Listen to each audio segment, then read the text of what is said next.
and Oddworld.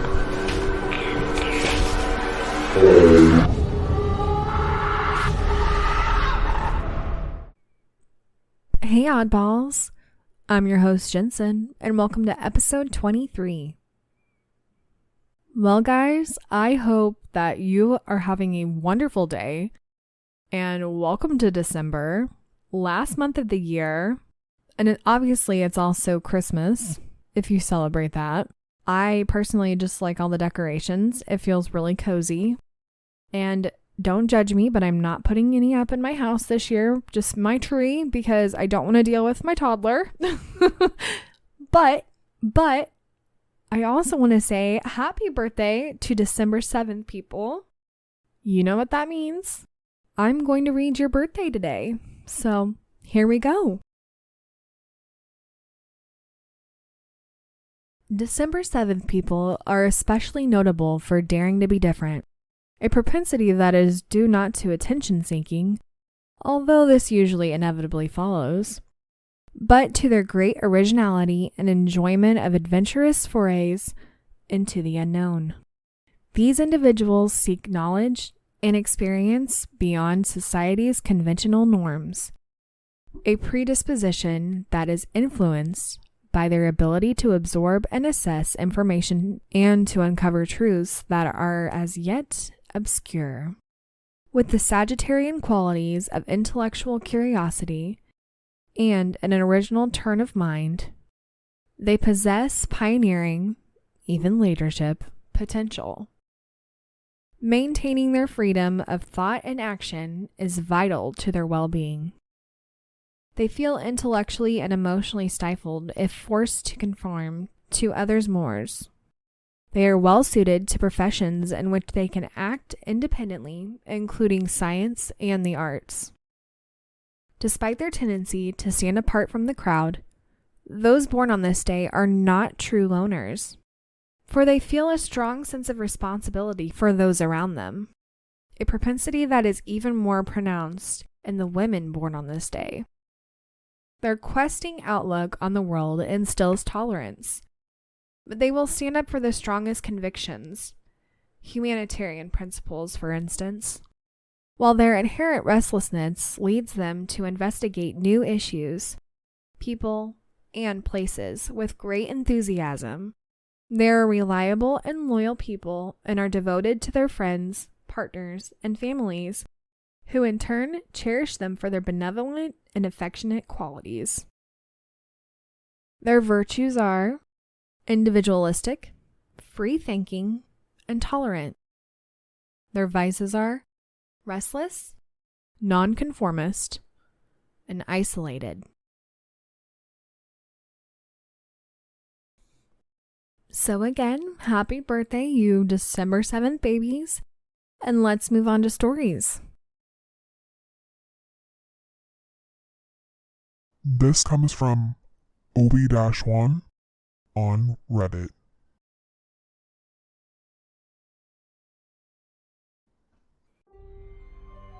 I thought I'd share my story of one of my most consistent paranormal experiences.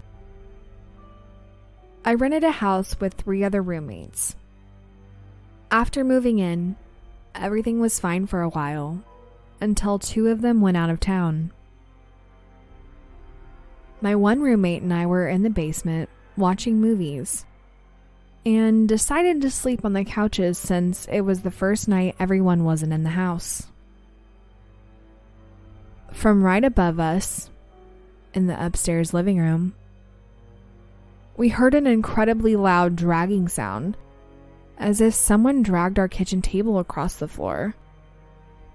So, we were convinced someone was upstairs. We thought maybe one of our roommates came back. We decided to go up and check it out. And there was nothing. The doors were locked, and no roommates there. This continued for the next couple days, getting worse and worse. It only occurred at night. We also heard sounds like someone was running up and down the stairs. One night, we went and checked out all the rooms just to make sure. After turning off all the lights and closing the doors, we checked underneath the doors to make sure all the lights were off. We heard the sounds again, and we went back upstairs. The spare room light was on. We tried to tell ourselves it's just the house making noises. But once our roommates got back, it never happened again. But things got worse. One night, I woke up to someone banging on my room door. I opened it, and no one was there. I talked to my roommate the next day, and they were all sleeping. We've also had friends over who heard the sounds of someone running up and down the stairs too. All my roommates also experienced waking up in the middle of the night to sensing someone watching us. It was creepy to say the least. The scariest thing I had experienced was one night I got up to use the washroom, and when I went to open the door, I had a very intrusive thought that said, "If you open this door, you will die. Just wait." I had an overwhelming feeling of dread. Then it passes like nothing happened, as if the entity was gone. I've never had an intrusive thought like that before. The weirdest part was, after most of my roommates moved out and others replaced them, one of them told me they had experienced the same thing. I never told the new roommates about any details of the strange things that happened. Just that weird things do happen.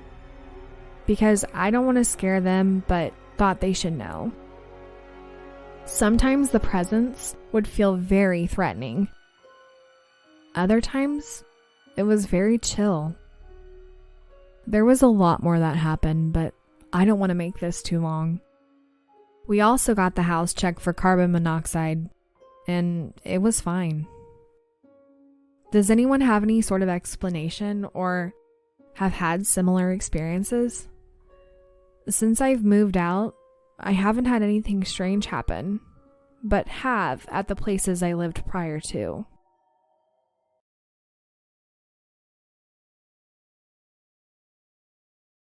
Alright, so my thought is, was there like a murderer in your house? Here's what I'm picturing. I'm picturing a murderer still living on the other side, just like dragging dead bodies. And maybe he killed people in the bathroom. Like, I don't know. It's screwed up, okay? I have a little bit of a messed up mind, but like, that's kind of what my mind is thinking. I would like to know if somebody had died in that house, honestly. If you have any ideas or have a similar experience, please let me know. But we're going to move on to story 2.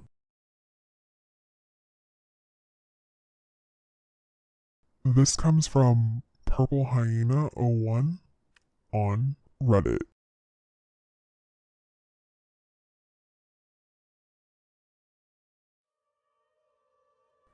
Friendly warning: never tick off spirits. I say this because I have had numerous experiences where I have been physically reminded that there are things I don't understand in this world, and to pay heed to the powers they have. My first experience I have posted in another post about my experiences working in a haunted hotel. I was taking pictures in the 12th floor attic area when I got this sensation that I should not be doing that. As I walked down the stairs, a little voice in the back of my head told me to be careful.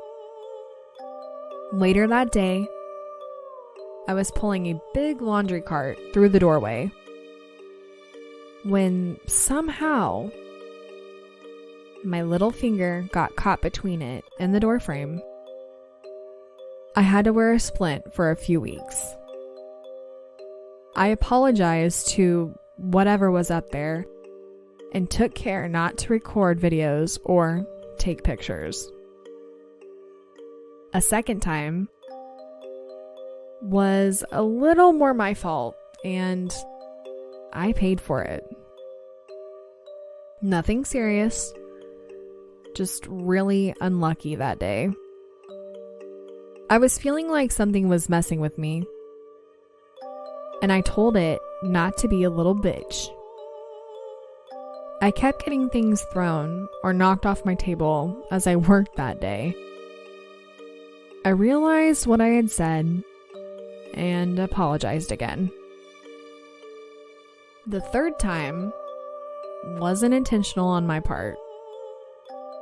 I was having a rough day because the previous shift dropped the ball on the job. I made a comment to myself about whatever was there messing with them. It didn't take too kindly to that. I went down to the break room to check something on my computer, and as I was going to sit down, it felt like the chair was just rolled out from under me, just enough for me to slip and fall on my ass. I was okay, quickly righted myself, and muttered I wasn't being serious, but once again, said I was sorry. So, take heed from this story. When you think you are in a paranormal location, or something is trying to get your attention, be respectful, be open-minded, and be careful. I love that, honestly.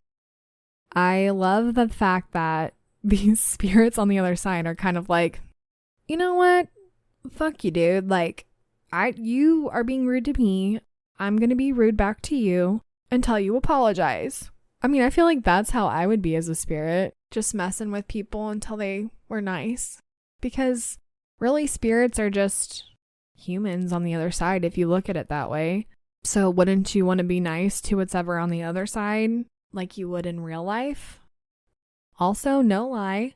I heard dragging on the floor upstairs. My house is not supposed to be haunted. I swear, reading these stories sometimes brings out some shit in my house.